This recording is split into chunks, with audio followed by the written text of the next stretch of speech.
പ്രിയ പ്രേക്ഷകർക്ക് സീരിയൽ ന്യൂസിലേക്ക് സ്വാഗതം. കൂടുതൽ സീരിയൽ ന്യൂസുകൾ അതിവേഗം ലഭിക്കുന്നതിന് ഈ ചാനൽ സബ്സ്ക്രൈബ് ചെയ്യുക. ബെൽ ഐക്കൺ മറക്കാതെ ക്ലിക്ക് ചെയ്യുക. വീഡിയോ ഇഷ്ടമായി എങ്കിൽ ലൈക്ക് ചെയ്യാൻ മറക്കരുത്.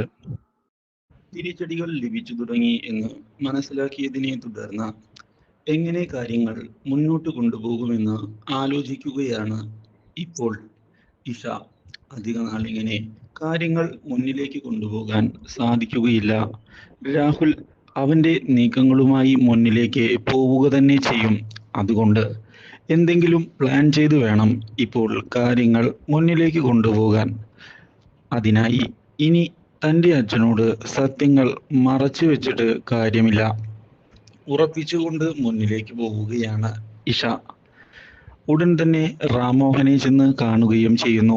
ഇതോടെ റാംമോഹൻ ഇഷയോട്, ഇഷ, നീ ഇപ്പോൾ വളരെ സൂക്ഷിക്കേണ്ട സമയമാണ്. വെറുതെ ഓരോന്നും വരുത്തി വെക്കരുതേ. അച്ഛന് ഇപ്പോൾ ഇത്തിരി ടെൻഷനുണ്ട് നിന്റെ കാര്യം ആലോചിച്ചുകൊണ്ട്. അതുകൊണ്ടാണ് അച്ഛൻ ഈ പറയുന്നത്. അച്ഛ, എനിക്ക് കാര്യങ്ങൾ മനസ്സിലാകും. പക്ഷേ എനിക്ക് മറ്റൊരു കാര്യം അച്ഛനോട് ഇപ്പോൾ സംസാരിക്കാനുണ്ട്. അതിനാണ് ഞാനിപ്പോൾ ഇങ്ങോട്ട് വന്നത്.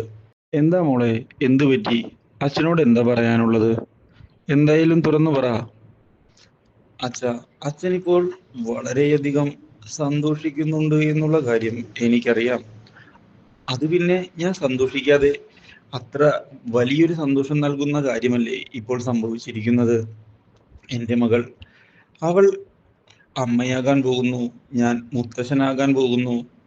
ഇതിലും വലിയൊരു സന്തോഷം നൽകുന്ന കാര്യം മറ്റെന്താണുള്ളത്? ഞാൻ സന്തോഷിക്കുക തന്നെ ചെയ്യും. അതിൽ യാതൊരു പ്രശ്നവുമില്ലല്ലോ. അങ്ങനെയല്ലേ വേണ്ടത്? നീ തന്നെ പറ. അച്ഛാ, എന്നാൽ കാര്യങ്ങൾ അങ്ങനെയല്ല. ഒരു കാര്യം ഞാൻ അച്ഛനിൽ നിന്ന് ഇതുവരെ മറച്ചു വെച്ചിരിക്കുകയായിരുന്നു. ഇനിയെങ്കിലും എനിക്ക് സത്യങ്ങൾ അച്ഛനോട് തുറന്നു പറയണം. അതിനു വേണ്ടിയാണ് ഞാനിപ്പോൾ ഇങ്ങോട്ടേക്ക് വന്നിട്ടുള്ളത്.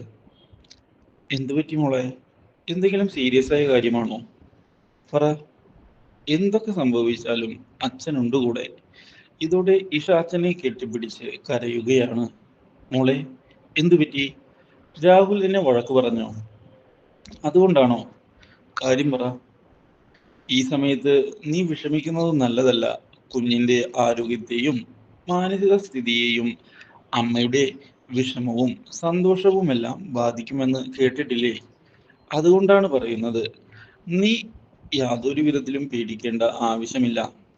എന്തിനും ഏതിനും കൂടെ ഞാനുണ്ട്. പോരെ? ഇത് കേട്ടതിനെ തുടർന്ന് ഒടുവിൽ കാര്യങ്ങൾ പറയാൻ തയ്യാറാവുകയാണ് ഇപ്പോൾ ഇഷ. അച്ഛാ, അച്ഛൻ വിചാരിക്കുന്നത് പോലെ അല്ല കാര്യങ്ങൾ. എൻ്റെ വയറ്റിൽ വളരുന്ന കുഞ്ഞിന്റെ അച്ഛൻ രാഹുൽ അല്ല. എന്ത്? ആകെ ഞെട്ടിപ്പോകുന്ന റാം മോഹൻ എന്താണ് ചെയ്യേണ്ടത് എന്നറിയാതെ ഒരു നിമിഷത്തേക്ക് അവിടെ ഇരിക്കുകയാണ്. നീ എന്തൊക്കെയാണ് പറയുന്നത്? ഏ, രാഹുൽ അല്ലാന്നോ? പിന്നെ? അത് അച്ഛാ, എൻ്റെ വയറ്റിൽ വളരുന്ന കുഞ്ഞിന്റെ അച്ഛൻ അഭിഷേകാണ്. ഇതോടെ ആകെ തകർന്നു പോവുകയാണ് റാംമോഹൻ. ഇതേ തുടർന്ന് സോഫയിലിരിക്കുന്ന റാംമോഹൻ എന്താണ് ചെയ്യേണ്ടത് എന്ന് ആലോചിക്കുമ്പോൾ ഇഷ, അച്ഛനോട് ക്ഷമിക്കണം. ഇതൊന്നും മനഃപൂർവ്വം ചെയ്തതല്ല. എല്ലാം അങ്ങനെ സംഭവിച്ചു പോയതാണ് എന്നതാണ് സത്യം. ഒരിക്കലും നിങ്ങളെയൊക്കെ വിഷമിപ്പിക്കണം എന്ന് ഞാൻ വിചാരിച്ചതല്ല. അച്ഛനിൽ നിന്ന് സത്യങ്ങൾ മറച്ചു വെക്കാനും ഞാൻ തയ്യാറല്ല. അച്ഛൻ സത്യങ്ങൾ അറിഞ്ഞേ മതിയാകൂ എന്നുള്ള നിർബന്ധം എനിക്കുണ്ട്.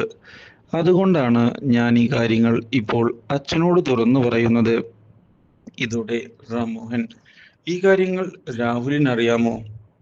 അതെ അച്ഛ, ഞാൻ രാഹുലിനോട് എല്ലാ കാര്യങ്ങളും പറഞ്ഞിട്ടുള്ളതാണ്.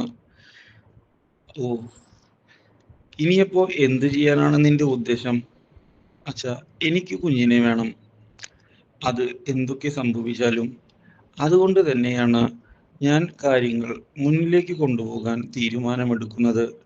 അച്ഛന് വേണമെങ്കിൽ എന്നോട് ഈ വീട്ടിൽ നിന്ന് ഇറങ്ങിപ്പോകാൻ ആവശ്യപ്പെടാം. അതിൽ യാതൊരു പ്രശ്നവുമില്ല. ഞാൻ പോകാനും തയ്യാറാണ്. പക്ഷേ എൻ്റെ കുട്ടിയെ അബോർട്ട് ചെയ്യാൻ അതിന് മാത്രം ഞാൻ തയ്യാറല്ല. എൻ്റെ കൂടെ തന്നെ വേണം എൻ്റെ കുഞ്ഞ്. അതാണ് എൻ്റെ ആഗ്രഹം. ഇത് കേട്ടതിനെ തുടർന്ന് റാം മോഹൻ ഒന്നും മിണ്ടാതെ അവിടെ തകർന്ന് ഇരിക്കുകയാണ്.